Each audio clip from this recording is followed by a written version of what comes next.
Alright guys, so I got the cover off. I used my hot air gun for my work soldering workstation to just do this, so you don't need like a fancy hot air gun to do it. You know, this one will work just fine. They get pretty hot anyways.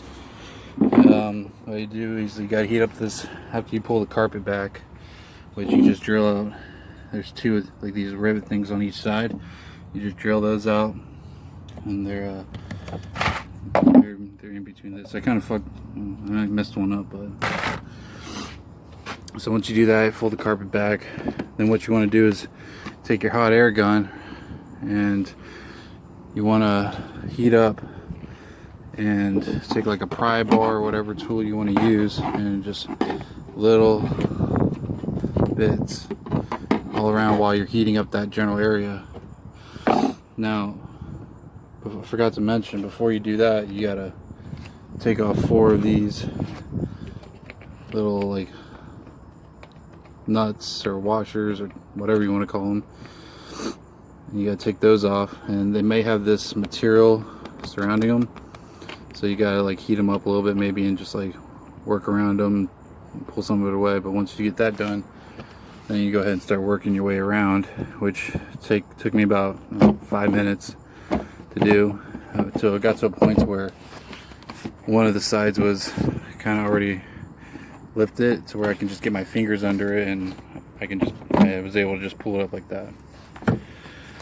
So what I'm going to do now is disconnect the fuel hoses after I go and release the fuel pressure. So let me go release the fuel pressure now. Alright, so to release your fuel pressure, you got your, you can't really see it too well I bet, but where is it? Right here is your Schrader valve. It's on your fuel rail. I don't think there's two. No, there's only one. Alright, good. So you go over to your Schrader valve, you gotta take this cap off.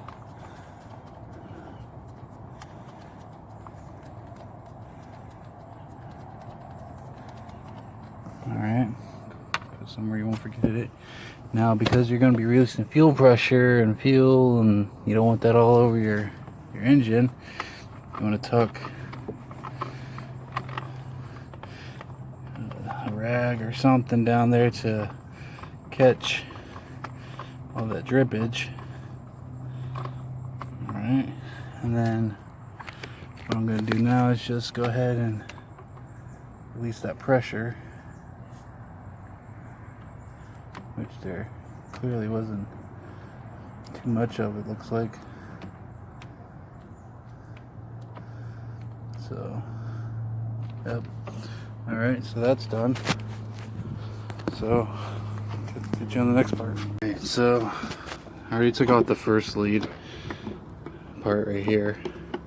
Now, honestly, before I even did all that, I should have cleaned all this up, but I'm not going to be too worried about it because I still got to put on the other fuel filter.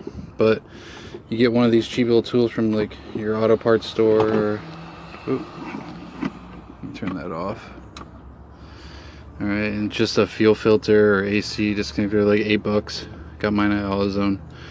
And then all I'm gonna do is take this other one off, and I'll show that one to you. Give me a second. So what you do is you just put that on there.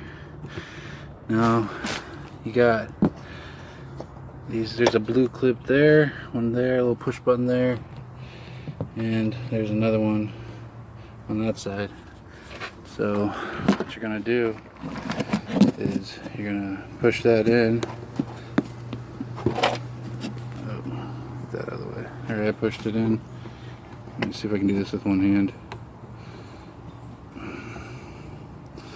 It's more difficult than it looks.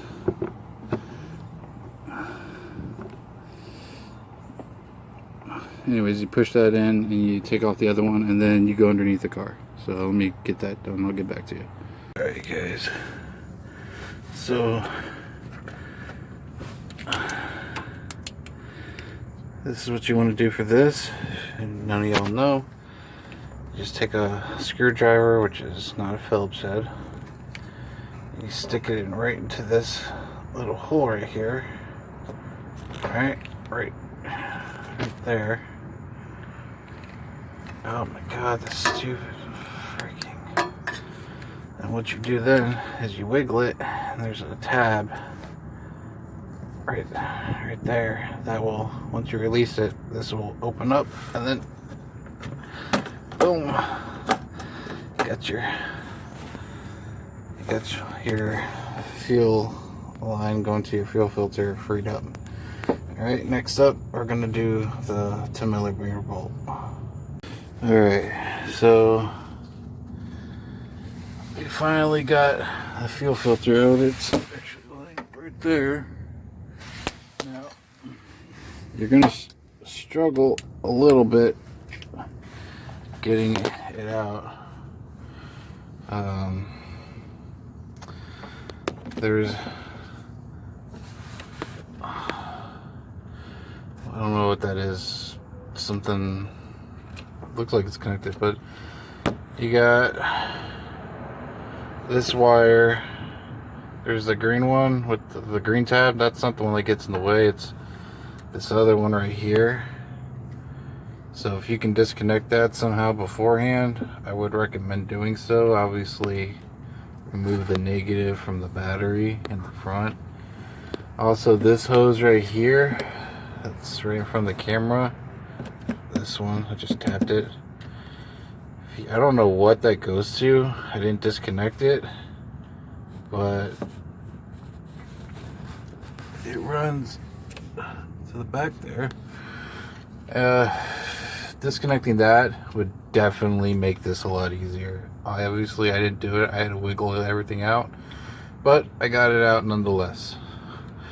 So I got the 10 millimeter bolt out. Now, just real quick.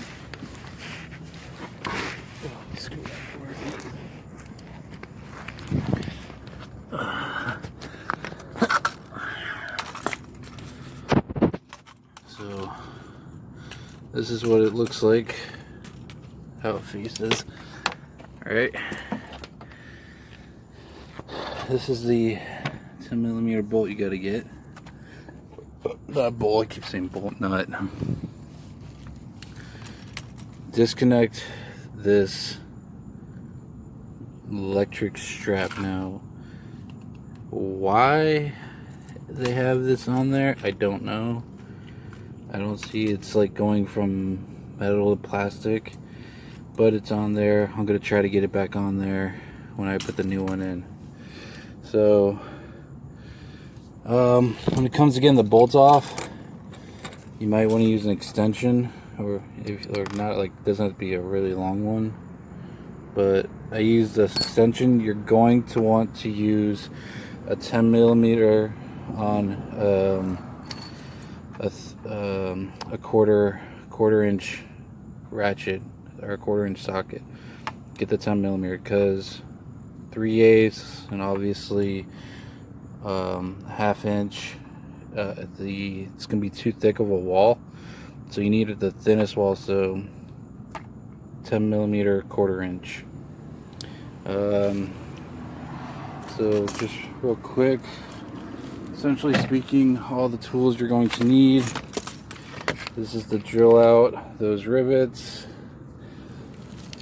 You're going to need a screwdriver to go ahead and open up that clamp thing holding down the third fuel line. You're going to want a hot air gun to undo this, and every bolt is going to be a 10 millimeter, or every nut's going to be a 10 millimeter. Alright, and then make sure you also clean this area. I'm going to go do that now, but then just reinstall everything, and then I'll show you guys.